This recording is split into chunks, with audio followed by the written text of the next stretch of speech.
Welcome to வெறு review. இந்த வீடியோவில் நம்ம சசிகுமார்லாம் நடித்து ஜியோ ஹாட்ஸ்டாரில் டேரெக்டாக ரிலீஸ் ஆகிருக்கக்கூடிய ஒரு தமிழ் வெப் சீரிஸ் தான் நடு சென்டர்.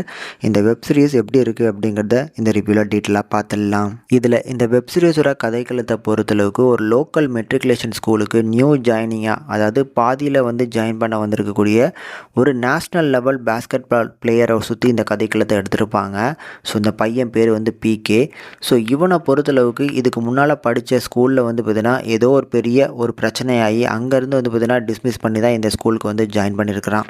பட் இப்போ இவன் ஜாயின் பண்ணியிருக்கக்கூடிய இந்த ஸ்கூலுமே பார்த்திங்கன்னா ஒரு மெட்ரிகுலேஷன் ஸ்கூலாக இருந்தாலும் இந்த ஸ்கூலுக்குன்னு ஒரு ரெப்புடேஷன் இருக்கும்ல, அதெல்லாமே கொஞ்சம் மோசமான ஒரு சிச்சுவேஷனில் தான் இருக்குது. இந்த ஸ்கூலுக்கு பார்த்திங்கன்னா ஒரு பெரிய ஒரு கெட்ட பேர் ஒன்று நடந்திருக்கு. அதுக்கான ஒரு பெரிய சம்பவத்தையும் காட்டுறாங்க. இந்த மாதிரியான ஸ்கூலில் பார்த்திங்கன்னா ஸோ இந்த மாதிரி ஒரு நேஷ்னல் பிளேயர் வந்ததுனால இவனை வச்சு ஒரு பேஸ்கெட் பால் டீமை பார்த்திங்கன்னா எப்படியாவது உருவாக்கணும் அப்படிங்கிற மாதிரி அந்த ஸ்கூலில் சேர்த்த வைஸ் பிரின்சிபலாக வரக்கூடிய ஆஷா பார்த்திங்கன்னா ட்ரை பண்ணுறாங்க. அது முடிஞ்சுதா இல்லையா? ஏன் இந்த ஸ்கூலில் பார்த்திங்கன்னா ஒரு பேஸ்கெட் பால் ஒரு ப்ராப்பரான கிரவுண்டு கூட கிடையாது. இப்படிப்பட்ட ஸ்கூலில் பார்த்திங்கன்னா இந்த கெட்ட பேரெல்லாம் மாறணும் அப்படிங்கிறதுக்காக அவங்க ஒரு முயற்சி பண்ணுறாங்க. அதெல்லாமே நடந்துச்சா இல்லையா அப்படிங்கிற மாதிரி தான் இந்த வெப் சீரிஸ் போக போகுதுன்னு நினைக்கிறேன். இப்பொழுதைக்கு ஒரு 3 எபிசோட் ரிலீஸ் பண்ணியிருக்கிறாங்க. 3 எபிசோடும் சூப்பராக இருந்துச்சுங்க. ஆக்சுவலி இப்போ வெளிவந்திருக்கக்கூடிய இந்த 3 எபிசோடுமே ஒவ்வொரு கேரக்டர்ஸுமே ப்ராப்பராக இன்ட்ரோ பண்ணுற மாதிரி தான் எடுத்திருப்பாங்க.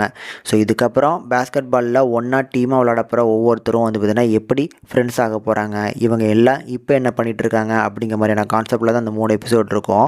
அதில் இந்த 3 எபிசோட மேக்கிங் பார்த்திங்கன்னா வேறு லெவலில் பண்ணியிருக்கிறாங்க அப்படின்னே சொல்லுவேன். ஸோ ஒவ்வொரு போர்ஷன்ஸோட எடிட்டிங் கட்லாம் நல்லாயிருக்கும். ஸோ இப்போ அப்போன்னு சொல்லி இந்த தங்கிலீஷ் வேர்டெலாம் யூஸ் பண்ணி நிறைய விஷயங்கள் பண்ணியிருந்தாங்க. அதெல்லாமே நல்லா இருந்துச்சு. இந்த ஃப்ளாஷ்பேக் போகும்போதெல்லாம் சூப்பராக பண்ணியிருந்தாங்க. எனக்கு இந்த 3 எபிசோடை பார்த்து முடிக்கும் போது ஒரு நல்ல எதிர்பார்ப்பு இருந்துச்சு. ஏன்னா கண்டிப்பாக பார்த்தீங்கன்னா ஏதோ ஒரு நல்ல கண்டென்ட் இருக்குது போல், இதுக்கப்புறம் வரக்கூடிய ஒவ்வொரு எபிசோடும் வேறு லெவலில் பண்ண போகிறாங்க அப்படிங்கிற மாதிரியான ஒரு ஃபீல் கண்டிப்பாக எனக்கு கிடச்சிது. ஏன்னா பெரிய பெரிய நிறைய கேரக்டர்ஸ் பார்த்தீங்கன்னா இந்த வெப் சீரிஸ்லேயுமே பண்ணுறாங்க. நம்ம சசிகுமார், கலையரசன் சொல்லி பல நட்சத்திரங்கள் பார்த்தீங்கன்னா இந்த வெப் சீரிஸில் பண்ணியிருக்கிறாங்க. அந்த கேரக்டர்ஸ் எல்லாம், அதாவது இந்த 2 கேரக்டர்ஸை இப்போ சிம்பிளாக காமிச்சிருக்காங்க. வரக்கூடிய எபிசோட்ஸில் கண்டிப்பாக ஒரு நல்ல இம்பார்ட்டன்ட் கொடுத்து ஒரு நல்ல எபிசோட்ஸ் தான் பார்த்தீங்கன்னா கொண்டு போனாங்க அப்படின்னா கண்டிப்பாக இது ஒரு வேறு லெவலில் ஹிட் அடிக்கும் அப்படிங்கிறது என்னோட எதிர்பார்ப்பு.